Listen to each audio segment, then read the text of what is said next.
नमस्कार। देश का सबसे पुराना न्यूज चैनल जी न्यूज, देश का सबसे भरोसेमंद न्यूज चैनल जी न्यूज और इसी जी न्यूज पर बहस के नंबर 1 शो ताल ठोक के में आपका स्वागत है। मैं हूं दीपक चौरसिया। 2014 में करप्शन जितना बड़ा मुद्दा था जिस पर लोगों ने कांग्रेस को विदा करके मोदी को चुना था। 9.5 साल हो गए इस बात को, लेकिन करप्शन नाम की चिड़िया कांग्रेस का पीछा नहीं छोड़ रही है। 5 राज्यों के चुनाव चल रहे हैं, कुछ ही महीनों बाद 24 के आम चुनाव हैं। ऐसे में छत्तीसगढ़ का महादेव सट्टा ऐप घोटाला फिर कांग्रेस को मुश्किल में डाल रहा है। प्रधानमंत्री मोदी ने कुछ दिनों पहले चुनाव प्रचार में कहा था 30% कक्का खुलेआम सट्टा। कक्का यानी छत्तीसगढ़ के मुख्यमंत्री भूपेश बघेल।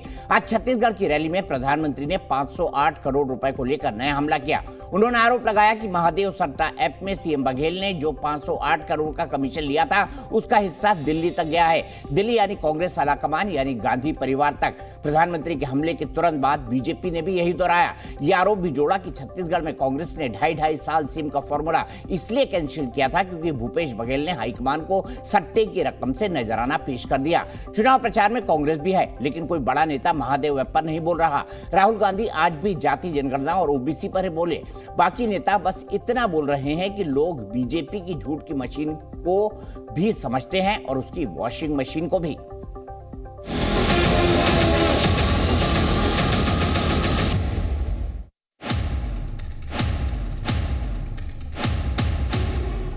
आप अपने फोन पर 508 करोड़ लिखिए 508 और तुरंत आपका मोबाइल बोलेगा महादेव सट्टेबाजी घोटाला। तो प्रशांत अग्रवाल जी के जब मेरा मीटिंग हुआ उसके बाद से मैंने अब तक 508 करोड़ रुपए दे चुका है। हमारे बघेल साहब, बिट्टू भैया और उनके जो लोग हैं उनको मैंने 508 करोड़ रुपए दिया है। उसके बाद भी मेरा काम नहीं हो रहा है। परसों तक के कोई नहीं जानता था, क्या नाम है उसका, शुभम। वो अचानक पूरे महादेव का मालिक बन गया। और ऐसा मालिक गजब का है जो अपने नौकर की शादी में 250 करोड़ रुपया खर्चा करता है।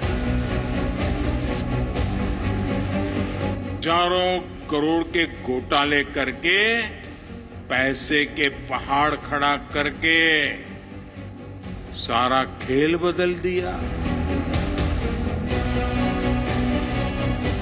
करप्ट पहले है तो मोदी जी से मैं कहना चाहता हूं कि रमन सिंह के पहले खिलाफ कार्रवाई कर दे, वो सेलेक्टिव कार्रवाई न करे। कहने वाले कह रहे हैं कि लूट के ये पैसे दिल्ली में कांग्रेस के आला कमान तक गए। करना है तो हेमंत विश्व शर्मा के खिलाफ कर ले, अजीत पवार के खिलाफ कर ले, और जो लोग जो मोदी वॉशिंग पाउडर में धुल के आए ना उसमें पहले कार्रवाई कर ले, उसके बाद फिर बात करें। अब सारे छत्तीसगढ़ को मालूम है जो गोबर में से भी खा जाता है वो कुछ छोड़ता होगा क्या।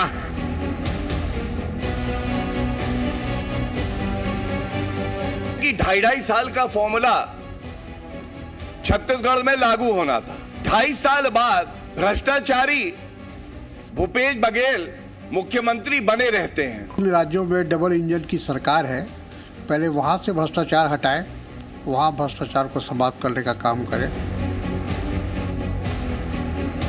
कांग्रेस का एकमात्र लक्ष्य है छत्तीसगढ़ को लूटो।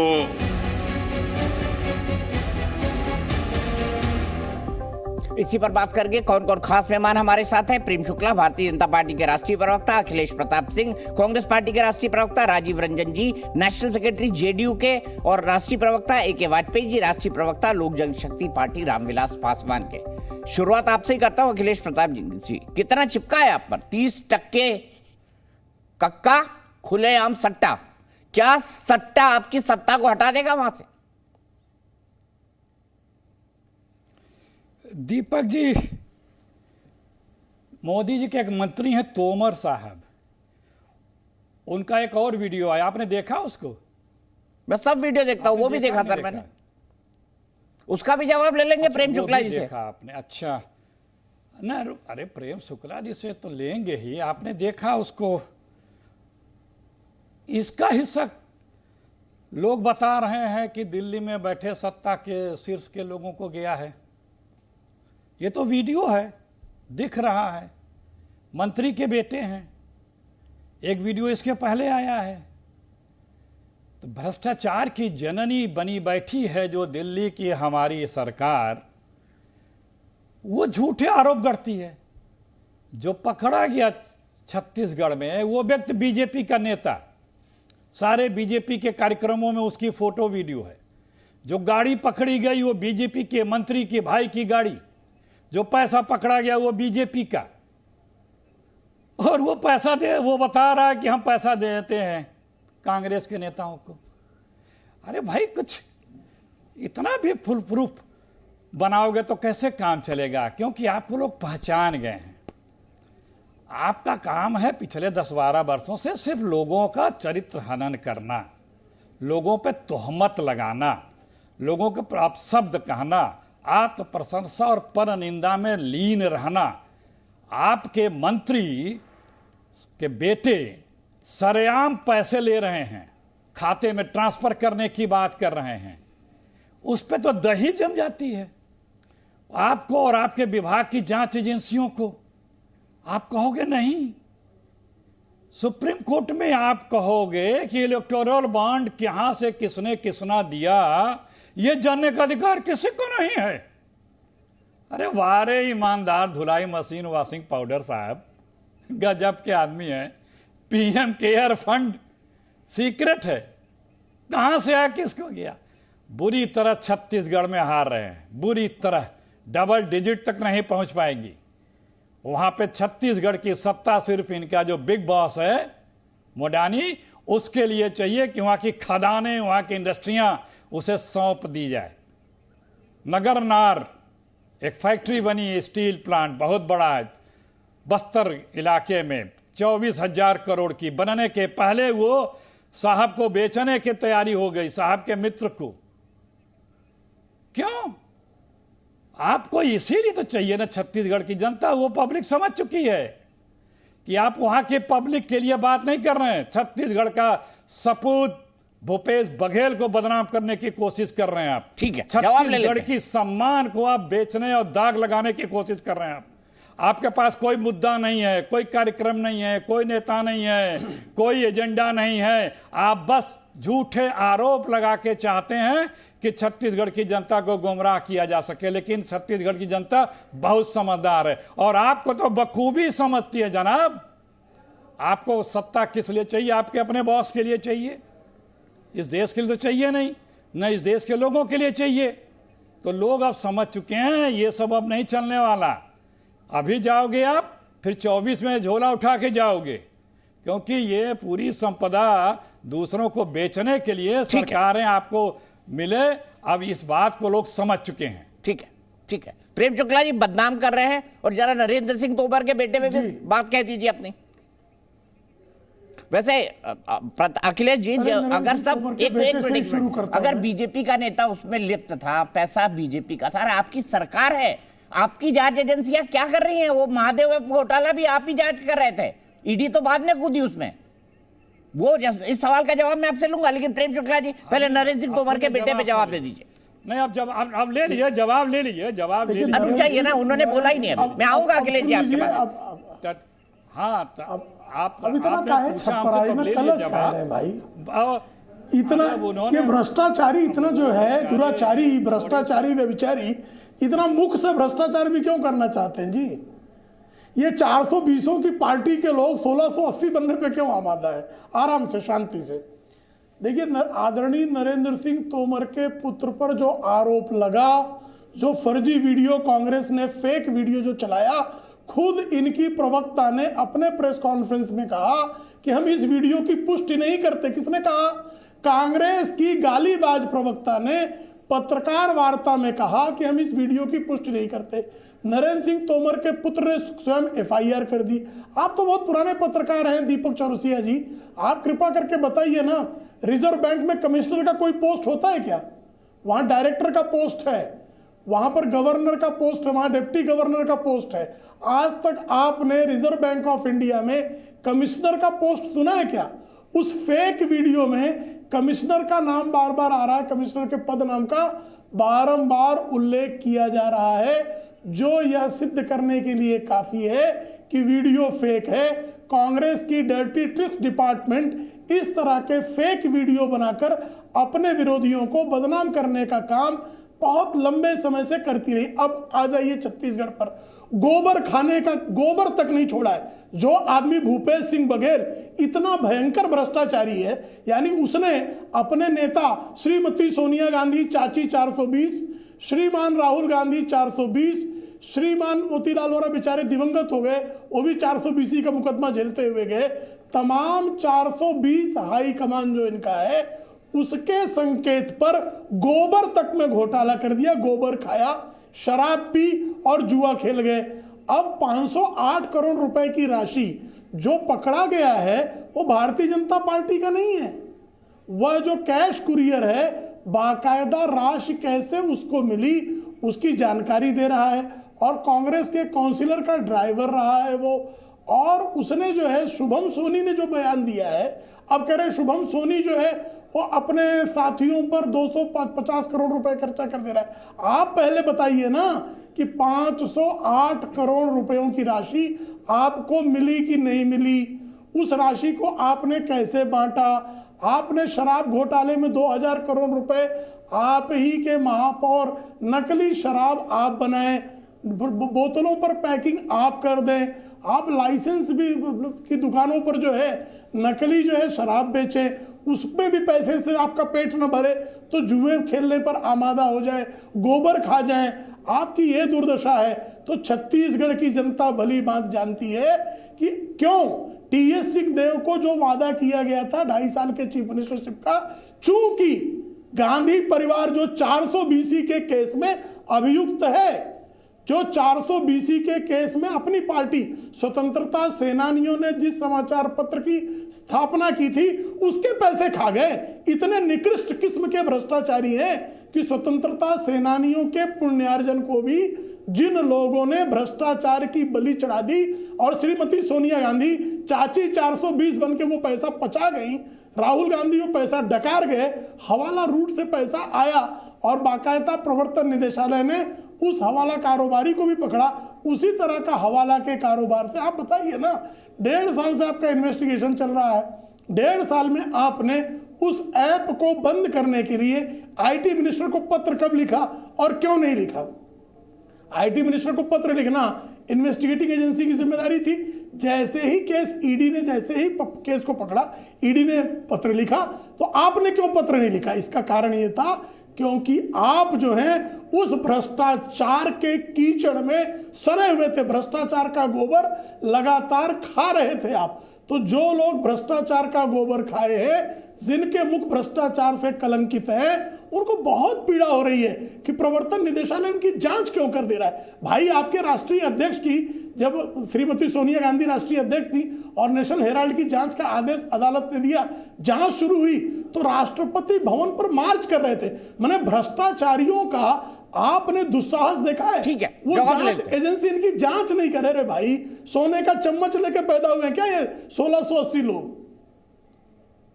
अच्छा अखिलेश प्रताप सिंह जी, 1.5 साल से आप कार्रवाई चल रही है महादेव ऐप पर, ए आज तक लिखा क्यों नहीं केंद्रीय सरकार को कि भाई ये ऐप सट्टाबाजी कराता है? बी, और अगर बीजेपी के लोग इसमें इन्वॉल्व थे तो 1.5 साल में तो आपकी सरकार में अंदर कर देना चाहिए था सर, किसी को भी। वो जो ड्राइवर पकड़ा गया है, गाड़ी वाले को भी जिसका नाम आया है वो भी, जो बीजेपी के नेता है, जब ये सट्टा जुआ खिलवा रहे हैं तो इनको तो हवालात के अंदर होना चाहिए। आपके सरकार ने काम क्यों नहीं किया?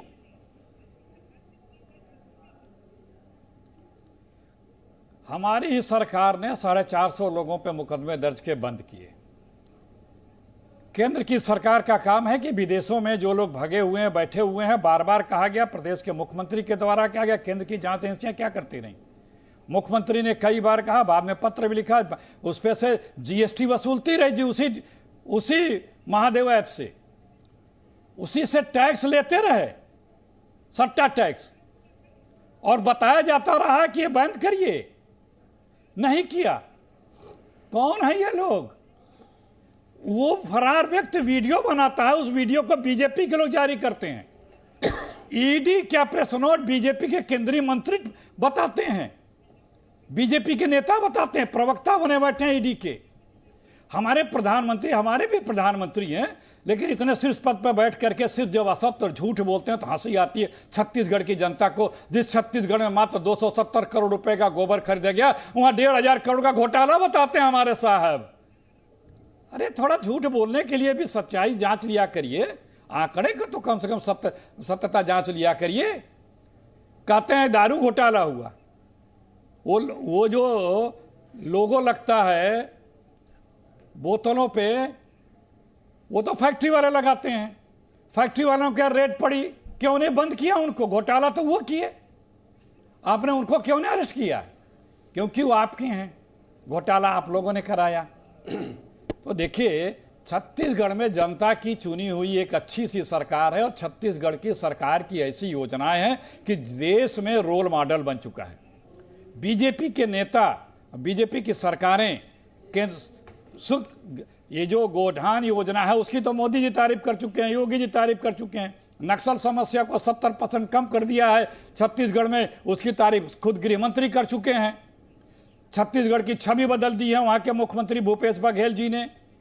कहां अशांत क्षेत्र जाना जाता था, आज एकदम परस्परस है, विकास है, शांति है, उन्नति है, किसान खुशहाल है, नौजवान खुशहाल है, मजदूर महिला सब खुशहाल हैं। बीजेपी को पच नहीं रहा है, क्योंकि वहां की संपदा इनके बिग बॉस को चाहिए, इनके मालिक को चाहिए। नगरनार इतनी बड़ी फैक्ट्री 22,000 करोड़ की क्यों बेच रहे हैं? अभी चालू होने के पहले बेचने का कार्यक्रम क्यों चला दिया? प्रदेश सरकार ने कहा कि अगर बेचना तो आप हमें बेच दीजिए। प्रदेश विधानसभा में बिल भी आया, संकल्प भी पारित हुआ, कानून बदल दिया बिडिंग की कि प्रदेश सरकारें नहीं भाग ले सकती, क्योंकि मित्र को बेचना है ना। ये देश का मालिक तो एक ही है ना, असली मालिक तो पीएम वही है, तो उसके लिए चाहिए। नगरनार भी उसी कुछ बेचना है, बाद में और भी फैक्ट्रियां बेच देनी है। तो भ्रष्टाचार जिसके लिए शिष्टाचार है, वो छत्तीसगढ़ के सपूत को बदनाम करने की जो प्रयास कर रहे हैं। छत्तीसगढ़ की जनता खुशहाली की तरफ बढ़ रही है। छत्तीसगढ़ के किसानों को हिंदुस्तान में सबसे ज्यादा धान का मूल्य मिल रहा है। छत्तीसगढ़ में बिजली पानी की सुविधा है। छत्तीसगढ़ में महिलाओं को तरह तरह की सुविधाएं हैं। छत्तीसगढ़ में हमारे आदिवासियों के लिए अनेकों योजनाएं हैं। बीजेपी की सरकार सिर्फ 7 वन उपज खरीदती थी, भूपेश बघेल जी की सरकार 67 वन उपज खरीदती है। वहां पे जो 200 करीब बूथ उस गांव में नहीं लगते थे, गांव में लोग जा नहीं पाते थे, उन गांव में सड़क बनाया, आज वहां बूथ लगे और उस गांव में शांतिपूर्वक मतदान हुआ। ये छत्तीसगढ़ को इस तरह से निखार करके छत्तीसगढ़ का एक मुख्यमंत्री भारत के पटल पर लाया है। दर्जनों विभागीय मंत्रालयों ने छत्तीसगढ़ की योजनाओं की तारीफ की है, लेकिन वो कैसे बर्दाश्त होगा?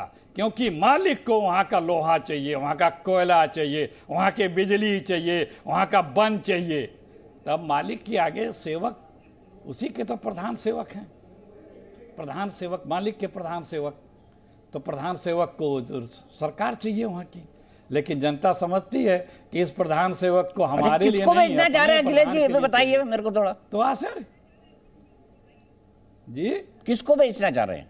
क्या पूछा आपने? किसको बेचना चाह रहे हैं? फैक्ट्री बोल रहे बेचना चाह रहे हैं? आप जिसको सब बेच रहे हैं, जिसको सब बेच रहे हैं। नाम क्यों नहीं ले रहे अखिलेश जी आज? जिसको क्यों बेच रहे हैं? अरे हम कह रहे बेच ही क्यों रहे हैं? नहीं, नाम तो ले दीजिए अखिलेश जी। चालू हुई 2 महीना पहले, नाम क्यों नहीं ले रहे हैं? अरे जनाब, आपको नाम तो आपको नहीं पता है क्या किसको सब बेचा जाता है देश का? नहीं बताइए ना, मेरे को नहीं पता सर। बिक जाएगा तो देखिएगा कौन पाया है। अरे नहीं, खुलासा कर दीजिए ना अखिलेश जी। आपको नहीं पता सर, आप जैसा भोला आदमी। मैं तो नन्हा मुन्ना बच्चा हूँ सर, मुझे क्या पता। गजब के हैं जनाब जी। नहीं बताइए ना, नाम क्यों नहीं ले रहे? मैं ये भी समझना चाहता हूँ, आज आप नाम क्यों नहीं ले रहे अखिलेश जी? जी रुकिए, बता दीजिए ना नाम, किसको बेचना चाह रहे हैं? नाम ले रहा हूँ, बता रहे हो, थोड़ा धीरे रख लीजिए, उतावले मत होइए। बिक रही है ना, क्यों बिक रही है? क्यों बेच रहे हैं? अरे किसको बेचना चाह रहे हैं बताइए ना। अरे किस टेंडर तो निकाल दिया, डिसइन्वेस्टमेंट तो ला दिया, निर्णय तो कर दिया, क्यों कर रहे हैं? अभी फैक्ट्री चालू हुआ। अच्छा, नाम क्यों नहीं ले रहे? आज मैं बताऊंगा, आज मैं बताऊंगा नाम क्यों नहीं ले रहे। बस्तर मोडानी जी को जो सारी बिकी हैं, मुडानी क्यों बोले, नाम लीजिए ना। देश के सब कौन खरीद रहा है? अरे जनाब, पहले खरीद तो ले लीजिए, फिर नाम आपको बता देंगे कौन खरीद। आपके पास इतनी पुख्ता जानकारी है तो सार्वजनिक तौर पर कहिए। क्या कांग्रेस ने किसी बड़े नेता ने ये तो नहीं बोल दिया है कि अभी जब तक विधानसभा चुनाव चल रहे हैं अडानी का नाम मत लीजिए? क्योंकि भाई वही छत्तीसगढ़ में भूपेश बघेल सरकार ने भी उनको ठेके दे रखे हैं। चलिए, धन्यवाद आपको धन्यवाद। आपने उनका नाम ले ही लिया, अपने मालिक का, प्रधान सेवक के मालिक का नाम आपने लिया। आपको पता है ऐसा थोड़ी नहीं। अखिलेश जी, जब मध्य प्रदेश में जब तक वोटिंग खत्म नहीं होगी तब तक अडानी का नाम कांग्रेस का कोई नेता नहीं लेगा। आप देखिए, मैंने कहा ना, मैंने पहले ही कहा, आप इतने भोले नहीं, आपको सब पता, बाद में अपना नाम ले ही लिया। तो ये जो दिखावा है ना आप लोगों, तो ये अगर इतना गड़बड़ है ये पूरा मामला, तो इस अडानी को छत्तीसगढ़ से क्यों नहीं निकाल के बाहर किया अखिलेश जी? राजस्थान से क्यों नहीं निकाल के बाहर किया?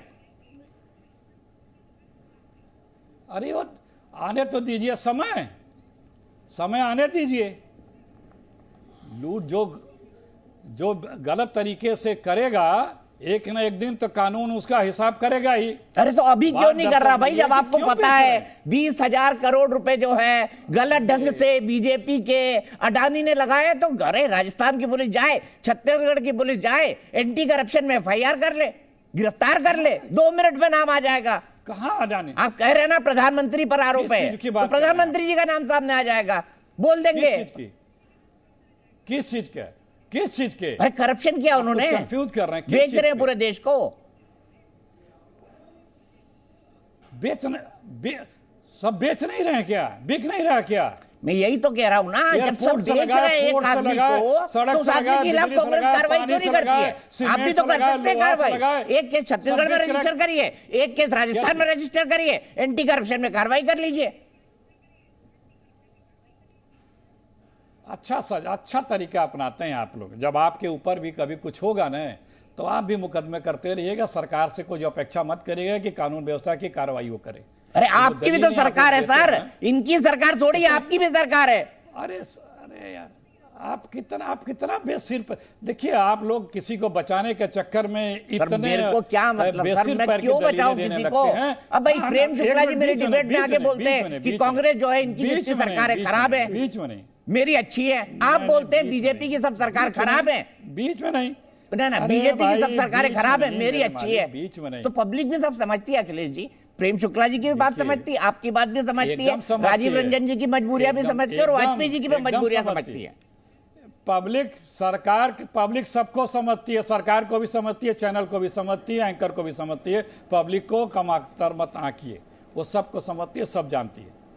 बात दरअसल में ये है कि छत्तीसगढ़ में इनकी दाल नहीं गल रही है, कोई एजेंडा नहीं है इनके पास। 15 साल सरकार चलाने के बाद आज भी एक इशू नहीं है कि ये जनता से कह सके मोदी जी के इतना बड़ा भाषण बताइए कि किसी अपने काम पे वोट मांगे हो, कोई उपलब्धि बता सकते हो, कोई नेता हो तो बता दें कि हाँ इनके लिए वोट दीजिए, या हमारी सरकार के लिए वोट दीजिए, हमारे इस कार्यक्रम के लिए वोट दीजिए।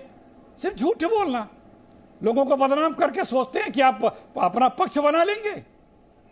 किसी को बेगुनाह को आप बदनाम करने का लाख प्रयास करेंगे, एक दिन वो उल्टा पड़ता है। वही हाल छत्तीसगढ़ में हो रहा है। ठीक है, छत्तीसगढ़ में आप जिस प्रकार से वहां के लोकप्रिय मुख्यमंत्री को बदनाम करने का प्रयास कर रहे हैं, उस लोकप्रिय मुख्यमंत्री के साथ जनता खड़ी है। वो जनता आपको सबक सिखाएगी।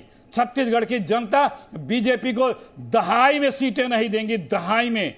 जमाना जब्त होगी। अब की बार 75 पार भूपेश सरकार दहाई में सीट नहीं पाने वाली है, क्योंकि आप सिर्फ छत्तीसगढ़ को बदनाम कर रहे हैं, मुख्यमंत्री को नहीं, छत्तीसगढ़ को बदनाम कर रहे हैं। छत्तीसगढ़ ने जो इतना अच्छा नक्सल समस्या समाधान करने के लिए काम किया, आदिवासियों के लिए काम किया, सड़क बिजली पानी के लिए काम किया, किसानों के लिए काम किया, नौजवानों के लिए काम किया। भाई प्रेम शुक्ला जी, पब्लिक उसको बदनाम करने का प्रयास कर रही है। खराब है, मेरी को चुन लीजिए, इनके मत चुनिए, ये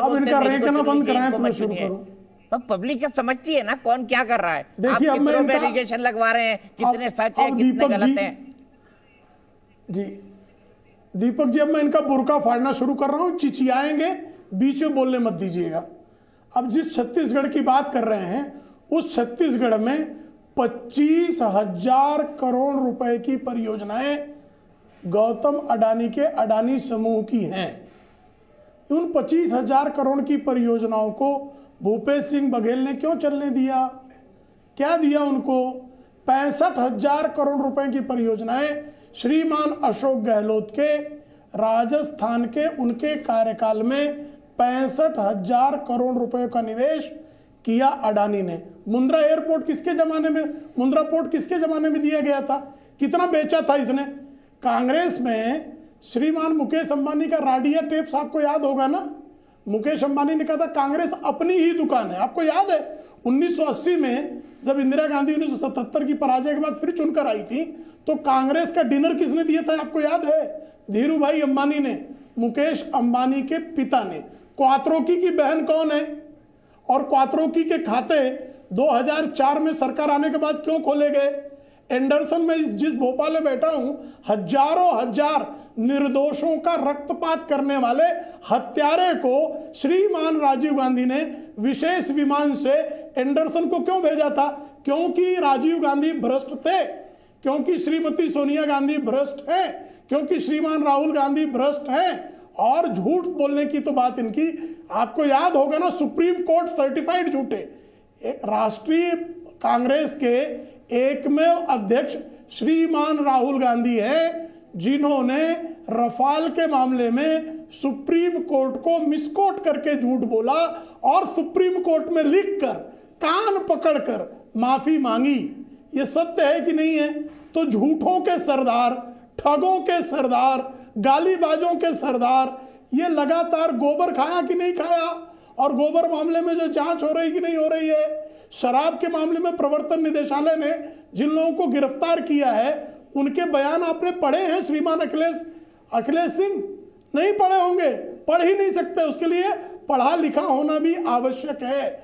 जिस तरह से प्रवर्तन निदेशालय कार्रवाइयां करता है, और आप भूपेश बघेल और आप दोनों को चुनौती है, केंद्र सरकार को कौन सा पत्र महादेव ऐप के बारे में छत्तीसगढ़ के मुख्यमंत्री महोदय ने लिखा, जरा पत्र की प्रति सार्वजनिक कर दीजिए, हिम्मत हो तो, कि आपने जो है महादेव ऐप को बंद करने के लिए, या महादेव ऐप के मामले को आप कहते हैं कि केंद्र छत्तीसगढ़ ज्यूरिसडिक्शन नहीं है तो नोडल एजेंसी सीबीआई है, सीबीआई जांच करने का रिकमेंडेशन कब भेजा आपने? क्यों नहीं भेजा आपने? ये भी जरा बताइए। जब दुबई में बैठा हुआ है, आपके अनुसार महादेव ऐप का जो अभियुक्त है, अगर वो दुबई में बैठा है और इंटरपोल की नोडल एजेंसी, ये सामान्य से सामान्य पत्रकार भी जानता है कि सीबीआई है, ऐसे में गिरफ्तारी करने के लिए सीबीआई को आपने, नोडल एजेंसी को छत्तीसगढ़ पुलिस ने कब पत्राचार किया? उस पत्राचार की प्रतियां कहां गायब हो गई है? वो पत्राचार आप क्यों नहीं दिखा रहे हैं?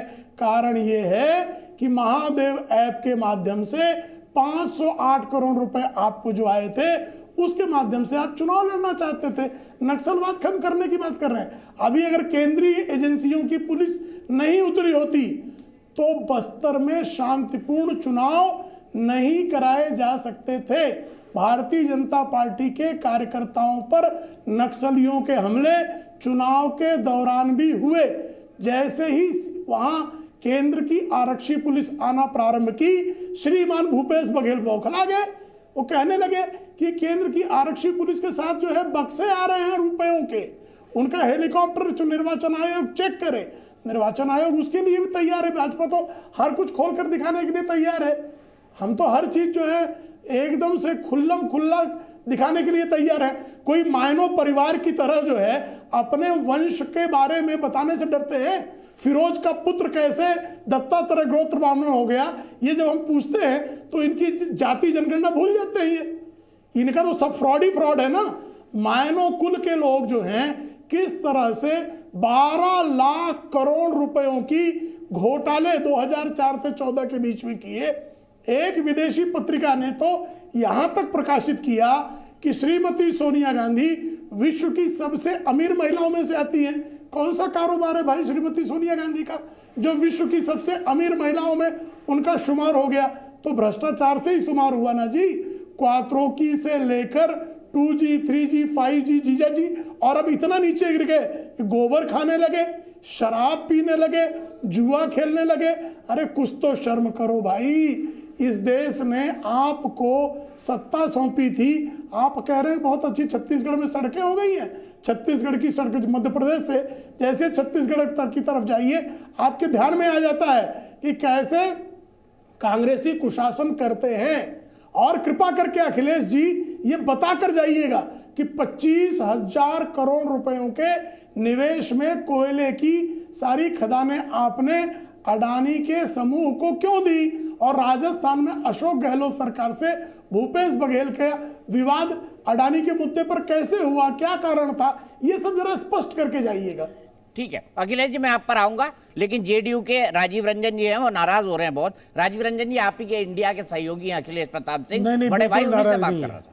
तो मैं आगे बढ़ूं उससे पहले कुछ दिनों पहले, ये पहले चरण की वोटिंग से पहले मैंने भूपेश बघेल जी का एक इंटरव्यू किया था। इन्हीं दोनों सवाल मैंने उनसे पूछे थे, उनका भी पक्ष आना चाहिए। क्या कहा भूपेश बघेल ने, सुन लीजिए। लेकिन ये सीबीआई की कार्रवाई से, ईडी की कार्रवाई से पहले था, जब उन पर गौठान की बात करें तो आरोप लगाते हैं 1360 करोड़ का घोटाला हो गया। अब जो गोबर है, हर 15 दिन में जो गोबर विक्रेता उसके खाते में ऑनलाइन पेमेंट होता है, उस खाते में बटन दबाओ, उसके खाते में पैसा जाता है। और अभी तक के करीब 135 लाख क्विंटल हमने गोबर खरीदा, मतलब उसके खाते में 271 करोड़ रुपया गया है। अब आरोप लगता है 1360 करोड़ का, और गोबर हमने खरीदा 271 करोड़ का। कैसे संभव है 271 करोड़ के गोबर में 1300 करोड़ का घोटाला? कि शराब घोटाला हुआ 2168 करोड़ का घोटाला। अब 2168 करोड़ का घोटाला हुआ, 3 साल से आईटी और ईडी जांच कर रही। 2020 से मामला हुआ, आईटी वालों कोई मामला बनता नहीं, फिर ईडी वाले घुस गए। ईडी वाले पूरा ताकत लगा लिए और जितने लोगों की गिरफ्तार किए, जितने खिलाफ कार्रवाई किए, उसमें वर्तमान जो संपत्ति है, 2018 के पहले एक संपत्ति है, जो उसके पैतृक संपत्ति, चल अचल संपत्ति, सबको जोड़ लिए तो हुआ 200 करोड़। दूसरी बात यह है कि सीएजी ने, केग ने, भारत सरकार ने यहाँ जांच करवाई, 2 साल जांच कराई, सारे फैक्ट्रियों में गए, हर एक ज़िले में गए, और उसने कहा इसमें कोई गड़बड़ी नहीं है। अब ईडी ने आईटी ने अपनी जांच में कहा कुछ नहीं। ईडी अब घूम घूम के थक गई है, अब वो हाई कोर्ट में एप्लीकेशन दिया है, इसको अब सीबीआई इस जांच को सौंपा जाए। मैं इसे और आगे बढ़ता हूं कि आप इंटरपोल को दे दें। ठीक है, ये जो है इंटरव्यू मैंने जो लिया था वो ये लिया था मैंने पहले, कब लिया था, जो पहले चरण की वोटिंग थी उससे पहले, और जब तक महादेव ऐप को बैन नहीं किया गया था। ये उनका पक्ष था, ये मैंने आपको सुना दिया। मैं सीधे चलता हूं यहां से राजीव रंजन जी के साथ। राजीव रंजन जी, भ्रष्टाचार का मुद्दा, और आप पर तो ये आरोप लगता है कि आप तो ऐसी पार्टी के साथ खड़े हैं जो सर्टिफाइड तौर पे, जिसके बारे में 4 केसेस में जिनको भ्रष्टाचार के मामलों में सजा हो चुकी है, लालू प्रसाद यादव। अब एक तरफ नीतीश कुमार की बेदाग छवि और दूसरी तरफ लालू यादव जी। कैसे चलेगा राजीव रंजन जी, जब इंडिया की नेशनल अलायंस की बात होगी और ये बात होगी कि सभी लोग जो हैं वो बीजेपी से लड़ रहे हैं, मोदी जी के खिलाफ आप दावा पेश कर रहे हैं 2024 के इलेक्शन में, तो कैसे इस मुद्दे को सॉर्ट आउट करेंगे?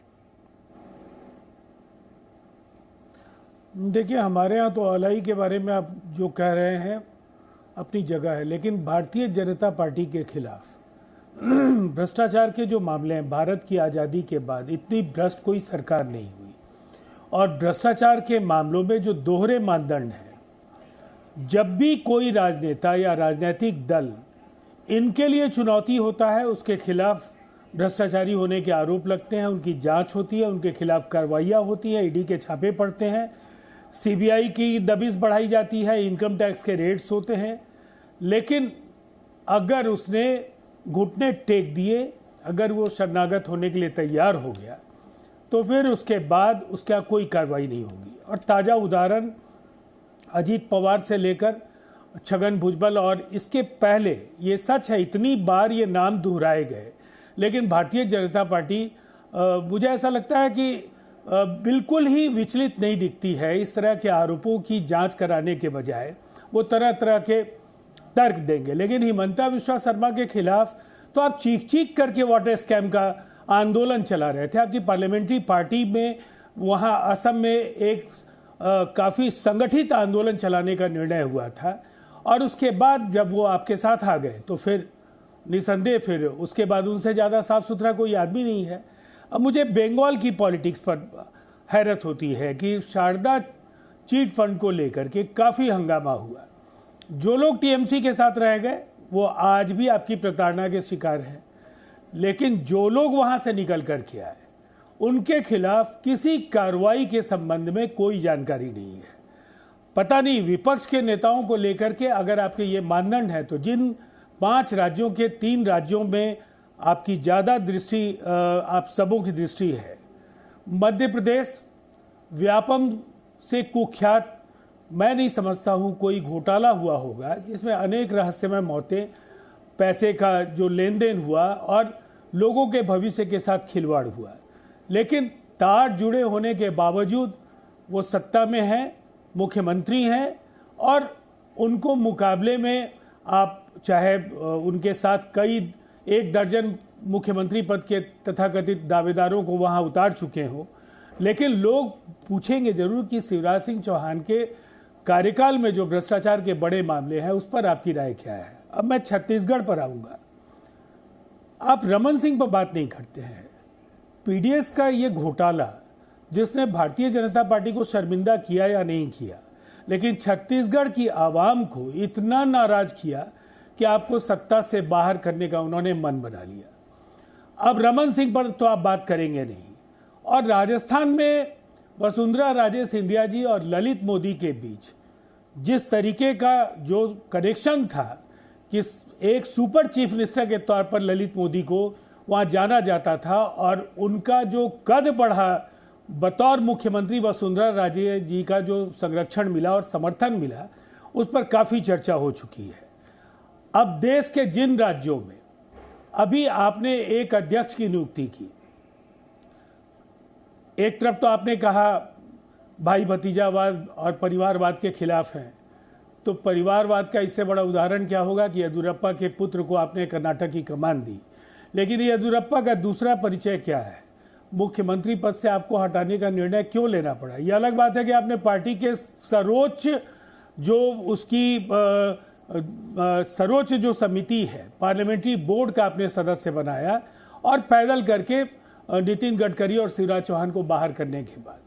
तो हमारा ये कहना है कि भ्रष्टाचार पर कितनी नसीहतें आप देंगे? आप पूरे देश को बताते चल रहे हैं कि आपने भ्रष्टाचार को खत्म करने का फैसला कर लिया। जितना भी अडानी पर आप बात करेंगे, लेकिन अडानी के मामले में मोदी सरकार के जो जिस तरह से गुजरात में बतौर मुख्यमंत्री उनका समर्थन रहा और देश के प्रधानमंत्री के तौर पर जिस तरह का सहयोग मिला है अडानी साम्राज्य के विस्तारीकरण के लिए, आप चाहे जितना भी कह लें, लेकिन इससे शर्मनाक कोई उदाहरण नहीं हो सकता है कि सत्ता पोषित, सत्ता संपोषित जिस तरह का संरक्षण उन लोगों को आपने दिया जो आपके साथ थे, आपके जो भी खिलाफ हैं, उनके छोटे छोटे मामलों को लेकर के भी, या अगर मामले नहीं हैं तो उनके तार जोड़ करके उनके खिलाफ आप कदम उठाएंगे। कौन नहीं जानता हिमाचल की आपकी सरकार केवल इसलिए गिरी कि उस पर गंभीर भ्रष्टाचार के आरोप थे। कर्नाटक की सरकार के खिलाफ जितने तरह के मामले थे भारतीय जनता पार्टी के खिलाफ, 40% कमीशन खोरी और तमाम चीज़ों को लेकर जनता ने अपना फैसला दिया। और यही होगा। आप ठीक चुनाव के समय जिस तरह से महादेव ऐप के प्रकरण के जरिए छत्तीसगढ़ में अपनी हताशा और अपनी बौखलाहट को जाहिर कर रहे हैं, ये तय है कि आपकी जो हालत है इन 5 राज्यों के चुनाव में बहुत ही बुरी होगी। और ये जो आपके कंधे पर जो वजन होगा 5 राज्यों की हार का, वो लोकसभा के चुनाव में आपकी ताबूत में आखिरी कील ठोकने वाला होगा। ठीक है राजीव जी, सही बोला आपने बिल्कुल। वैसे अडानी का नाम आपने लिया राजीव भाई, ये अखिलेश जी नहीं ले रहे हैं। कारण क्या है न लेने का? क्योंकि छत्तीसगढ़ में 25,000 करोड़ का, राजस्थान में 65,000 करोड़ का अडानी का मामला चल रहा है, और मध्य प्रदेश के अंदर भी ये देखिए उसका जवाब तो हमारे पास है। हर आदमी को डूज एंड हमारे पास बांटी जाती है, इसीलिए आपके पास समय नहीं होगा, नहीं तो मैं आपको जवाब दे दूंगा। नहीं, आप तो सब नहीं, मैं जवाब दे सकता हूँ। बात सोचता हूँ कभी कभी मैं आप नहीं, मैं जवाब इसलिए दे सकता हूँ कि मैं बिडिंग प्रोसेस की बारीकियों पर मैं आपको बताना चाहूंगा। राजीव जी जो करते हैं उनके राज्य में वो बिल्कुल सही है, अखिलेश जी अपने राज्य में जो करते हैं वो बिल्कुल सही है, लेकिन प्रेम शुक्ला जी जो करते हैं अपने राज्यों में वो उनके लिए बिल्कुल सही है, आप लोग जो करते हो सब गलत है। गजब है।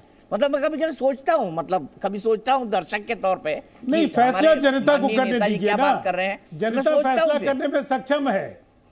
हाँ नहीं मुझे पता है सर सक्षम है, इसलिए मैं सबको चाहूंगा कि कभी आप अडानी साम्राज्य को, यही बोलता हूँ सर, कांग्रेस के राज्यों में जो कॉन्ट्रैक्ट्स मिले हैं वो ईमानदारी से मिले, बीजेपी के राज्यों में भ्रष्टाचार से मिले। बीजेपी कहती है कांग्रेस के राज्यों में भ्रष्टाचार हुआ है, हमारे राज्य में सब कुछ ईमानदारी से हुआ है। इसी की तो बात कर रहा हूँ सर, इसी की बात कर रहा हूँ, इसी की बात कर रहा हूँ। ए.के. वाजपेयी जी क्या कहेंगे बताइए अब आप।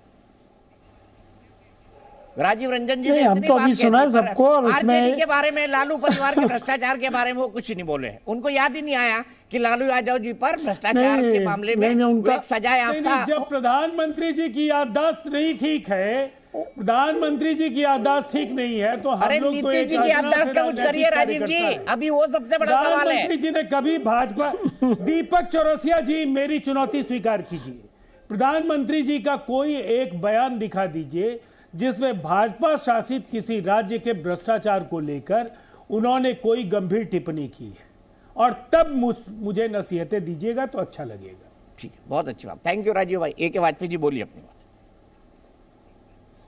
देखिए हम ये कह रहे हैं कि राजीव जी को भी सुना और अखिलेश प्रताप जी से भी बड़ी डिटेल में सुना। उनका लब्बो लबाब क्या है? लब्बो लबाब उनका ये है कि देखिए, नाम ही नहीं याद है राजीव जी। हाँ वो नहीं, उनकी बात नहीं कर रहे, वही तो मैं बता रहा हूँ कि लब्बो लबाब ये है कि देखिए हमारे भ्रष्टाचार की बात नहीं करिए, कुछ नहीं बोल रहे हैं हमारे पार्टियों। और केस किसने डाला? नीतीश कुमार ने और रविशंकर प्रसाद ने, उसी में लालू जी जेल में। नहीं तो मुझसे सवाल जब पूछिए, जब भी उस तरह के सवाल पूछिए तो वाजपेयी जी क्या जवाब देंगे आपको? मैं जवाब दे दूंगा ना। दीजिए। अच्छा लालू जी बहुत ईमानदार है सर, बहुत ईमानदार है वो। मैं रुक जाता हूँ। नहीं आप रुक जाइए। राजीव जी, नीतीश जी लालू जी को ईमानदार मानते? चलिए आज इसी पर बात हो जाए। देखिए एक बात मैं आपको कहना चाहूंगा, अदालत का फैसला है, निसंदेह उनके पास न्यायिक विकल्प हैं और उसका इस्तेमाल वो कर रहे हैं। जिसमें सजा मिली उसके आधार पर वो चुनाव की अयोग्यता का फैसला उनके खिलाफ है। लेकिन अरे सर सर्टिफाइड, क्या वो भ्रष्टाचार के मामले में सजा याफ्ता है, हाँ या नहीं? आपने बहुत भाषण दे लिया सर, हाँ या नहीं में बता दीजिए, क्या लालू जी भ्रष्टाचार के मामले में सजा याफ्ता है? हाँ या नहीं बताइए। मेरा सुन लीजिए, नहीं हाँ या नहीं है, इसका जवाब नहीं है दीपक चौरसिया जी। तो क्या जवाब है? मैं आपसे हाँ या ना क्या जवाब है? मेरे सवाल का आप जवाब दीजिए। मैं आपके हर सवाल का जवाब देने को तैयार हूं राजू भाई। मानते हैं नहीं येदियुरप्पा के खिलाफ मामला बनता है या नहीं बनता है? हिमंता बिस्वा शर्मा के खिलाफ आप उनको क्या बेदाग मानते हैं? आपसे लालू जी के बारे में, अरे चलिए उनके बारे में बनता है, उनको आप चले जाइए कोर्ट में पिटीशन डाल दीजिए। आप चाहे मुझे वकील की फीस दिलवा दीजिए, मैं डाल देता हूं। आप चाहे मैं येदियुरप्पा और हिमंता जी के खिलाफ एक पिटीशन डाल देता हूं, वकील की फीस राजू भाई आप दिलवा देना, मेरे पास नहीं है वकील के पैसे देने के लिए। लेकिन मैं आपको एक बात बता दूं, आप ये तो बताइए ना, क्या कोई सवाल करेगा लालू जी भ्रष्टाचार के मामले में के शरण में जाइए? आप लगातार बोलते हैं दीपक जी, तो जवाब कैसे सुनेंगे आप? दर्शक जानते हैं आपके सवाल ही इतने होते हैं बोलने का राजीव और जवाब आप सुनते नहीं है। नहीं तो फिर अभी सवाल क्यों पूछ रहे हैं? मैंने तो आपसे कहा भी नहीं था कि आप मुझसे सवाल पूछिए। अरे आप ही बोले। अगर आपने मुझसे सवाल पूछा है, मैं कंक्लूड कर रहा हूं, मैं बस इतना आपको क्या लालू जी भ्रष्टाचार के मामले में सजा याफ्ता हैं, हाँ या नहीं? मैं आपके सवाल को खारिज करता हूं। ठीक, खारिज कर दिया भाई वाजपेयी जी। मेरे पास कंक्लूड करना है, मुझे मेरे पास वक्त नहीं बचा है। खारिज कर दिया राजीव जी ने, खारिज कर दिया। थैंक यू राजीव भाई, आपने मेरे सवाल को खारिज कर दिया। अखिलेश जी भी आवाज उठा रहे हैं, अखिलेश जी मेरे पास वक्त होगा तो मैं आपके पास, उन पर जब स्टैंड लीजिएगा तो मैं इसका जवाब आपको दूंगा। सर आप तो जवाब दे ही तो रहे ना, तो खारिज कर दिया। अभी हमारे दोनों साथी बोल रहे हैं, अरे यार बोलने नहीं देता। वाजपेयी जी बोलिए, आपके साथ अन्याय नहीं करना चाहता। हाँ देखिए, लब्बो लबाब ये है, मैं ये कह रहा हूँ कि दोनों साथी हमारे बोले हैं, इनका लब्बो लबाब ये है कि देखिए हमारे भ्रष्टाचार की बात मत करिए, बिल्कुल भी कोई जांच नहीं होनी चाहिए, कोई हमारे ऊपर आरोप नहीं लगना चाहिए, और इनको लगाने का अधिकार है। लेकिन ये भूल जाते हैं कि आप जो आरोप लगा रहे हैं उसमें ना कोई एफआईआर है, ना कोई चार्जशीट है, ना कोई बेल पे है, ना हाई कोर्ट में रिट पिटीशन है, ना सुप्रीम कोर्ट में रिट पिटीशन है, ना किसी कोर्ट ने डायरेक्शन दी है, और इसके उल्टे आपके खिलाफ चार्जशीट है, आपके नेता बेल पे हैं, आपके नेता कन्विक्शन हो चुके हैं। तो हमारे जो आरोप लग रहे हैं वो आरोप कम से कम 50% बिल्कुल सही है, यही बात। और इन्होंने मान लिया ये बात, अखिलेश जी ने मानी है ये बात। अभी कहते हैं कि आप वो अपने मित्र को बेच रहे हैं और ये कर रहे हैं, उसके बाद क्या कहते हैं, ये टेंडर पे निकाला है। अरे सुनिए ना, सुन लीजिए ना, आप ही ने बोला कि टेंडर पे बिक रही है, तो टेंडर पे अगर बिक रही है तो टेंडर पे हेराफेरी हो रही है क्या? टेंडर पे तो सारे पार्टिसिपेट करेंगे और आप ही ने बोला है कि टेंडर पे बिक रही है, हमने नहीं बोला। तो टेंडर पे ही बिका कर सारा देश आपने बेचा है, आपने भी बेचा है 60 साल तक, टेंडर के थ्रू बेला है। अरे यार बोले जाओगे पूरे देश का एयरपोर्ट, पूरे देश का पोर्ट, पूरी आपने बोल लिया तो जनता को सुनने दो। पूरा सारा देश बेच के खा गए, लोहे का कारखाना, सब कुछ उन्हीं टेंडर पे जा रहा है। अगर टेंडर पे जा रहा है तो आप भी पार्टिसिपेट कर सकते हो उसमें, दूसरा भी पार्टिसिपेट करता है, जिसकी हाई बिड होगी उसको मिलेगा। और जवाब नहीं मिला कि 25,000 करोड़ के इन्वेस्टमेंट की हुई है, उसके खिलाफ क्या एक्शन हुआ? किसी कार्यवाही का टेंडर को रद्द किया आपने क्या? किसी एग्जीक्यूशन को रोका? माइनिंग की सारी छत्तीसगढ़ और राजस्थान किसके पास गई? टेंडर से गई है, ऐसे तो नहीं चली गई। तो अगर टेंडर से गई तो उसमें क्या दिक्कत है? अब आइए ये छत्तीसगढ़ का जो 508 करोड़ का मामला है, 5 करोड़, अरे ऐसे झूठ बोलने कहने से नहीं होता। 5 करोड़ रिकवर हुए कि नहीं हुए बताइए? 5 करोड़ रिकवर हुए कि नहीं हुए बोलिए, जवाब दीजिए। 5 करोड़ रिकवर हुए आपके आदमी से कि नहीं हुए बताइए? 72 केस रजिस्टर हुए कि नहीं हुए बताइए, जवाब दीजिए। चलिए मेरे सवाल खारिज हो गए, मेरे सवाल खारिज हो गए, मैं यही पे रुकूंगा क्योंकि मेरी शुरुआत अखिलेश जी से करी थी, इसीलिए खत्म मैं वाजपेयी जी पर कर रहा हूँ।